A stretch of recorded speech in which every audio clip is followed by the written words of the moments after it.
नमस्कार। आज हम एक ऐसी कहानी की बात करेंगे जो हमें सिखाती है कि भक्ति का असली मतलब क्या होता है। ये कहानी है कन्नप्पा की, जिसके त्याग ने, जिसके बलिदान ने खुद भगवान का दिल जीत लिया था। तो चलिए एक सवाल से शुरू करते हैं।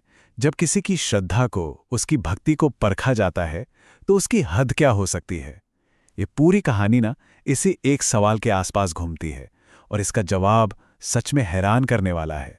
ठीक है, तो सबसे पहले मिलते हैं इस कहानी के मुख्य किरदार से। नाम है कन्नप्पा।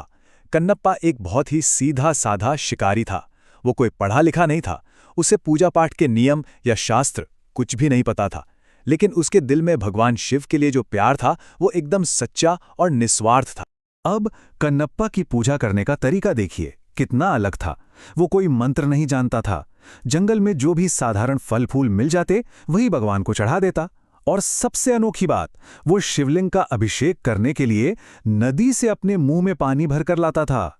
उसके भोले मन को लगता था कि भगवान को प्यास लगी होगी। मतलब साफ है कि उसकी भक्ति किसी नियम कानून की नहीं, बल्कि एक सच्चे भाव की थी।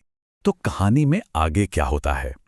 एक दिन भगवान शिव ने फैसला किया कि वो कन्नप्पा की इस अटूट भक्ति को परखेंगे, और उन्होंने एक ऐसी परीक्षा तैयार की जो किसी भी आम इंसान के भरोसे को हिला कर रख दे।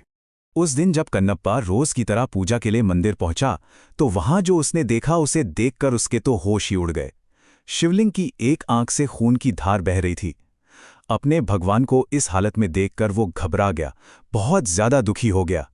कन्नप से अपने भगवान का दर्द देखा नहीं गया। वो तुरंत भागा जंगल की तरफ। वहां से जड़ी बूटियां ले आया, उन्हें शिवलिंग पर लगाया, लेकिन कोई फायदा नहीं हुआ। खून बहना बंद ही नहीं हो रहा था। वो पूरी तरह से हताश हो गया। उसे समझ नहीं आ रहा था कि वो अपने भगवान की मदद कैसे करे। और यहीं कहानी अपने सबसे अहम मोड़ पर पहुंचती है। जब कन्नप के सारे तरीके फेल हो गए, तो उसके मन में एक ऐसा ख्याल आया जो भक्ति के इतिहास में हमेशा के लिए अमर हो गया। एक ऐसा बलिदान जिसके बारे में सोचना भी मुश्किल है। देखिए, कन्नप्पा की सोच कितनी सीधी और सरल थी। उसे लगा कि अगर भगवान की आंख में चोट लगी है तो उसकी जगह एक नई आंख लगनी चाहिए। और बस इसी एक ख्याल ने उसे एक ऐसा फैसला लेने पर मजबूर कर दिया जो कोई सोच भी नहीं सकता। उसने एक पल भी नहीं सोचा। अपना तीर निकाला, अपनी एक आंख निकाली और उसे शिवलिंग की ठीक उसी जगह पर रख दिया जहां से खून बह रहा था। और जानते हैं क्या हुआ? चमत्कार हो गया। खून बहना तुरंत बंद हो गया। लेकिन कन्नप की ये खुशी ज्यादा देर तक नहीं रही। जैसे ही उसने एक राहत की सांस ली, उसने देखा कि अब शिवलिंग की दूसरी आंख से भी खून बहना शुरू हो गया है। उसके सामने अब एक और, पहले से भी बड़ी चुनौती खड़ी थी। अब सवाल ये था कि अगर वो अपनी दूसरी आंख भी निकाल देता तो वो तो अंधा हो जाता। फिर वो उस आंख को सही जगह पर लगाता कैसे? पर कन्नप्पा ने इसका भी हल निकाल लिया। उसने एक निशान के तौर पर अपने पैर का अंगूठा शिवलिंग की दूसरी आंख पर रख दिया, ताकि वो अंधेरे में भी सही जगह ढूंढ सके।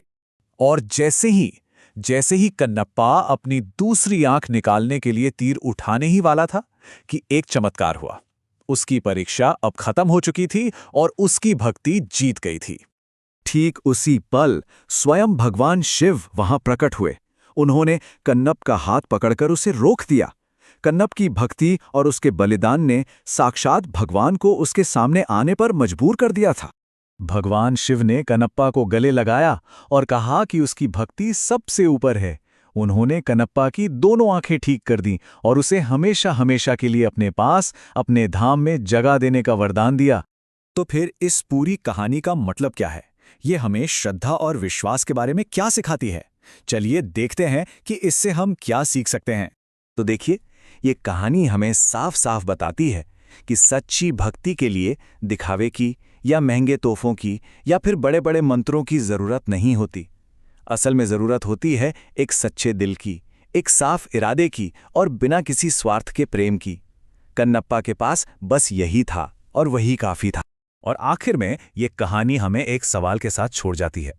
आज की दुनिया में जहां हर चीज का दिखावा होता है, वहां कन्नप्पा जैसी सीधी साधी निस्वार्थ भक्ति का क्या रूप हो सकता है? ये एक सोचने वाली बात है ना?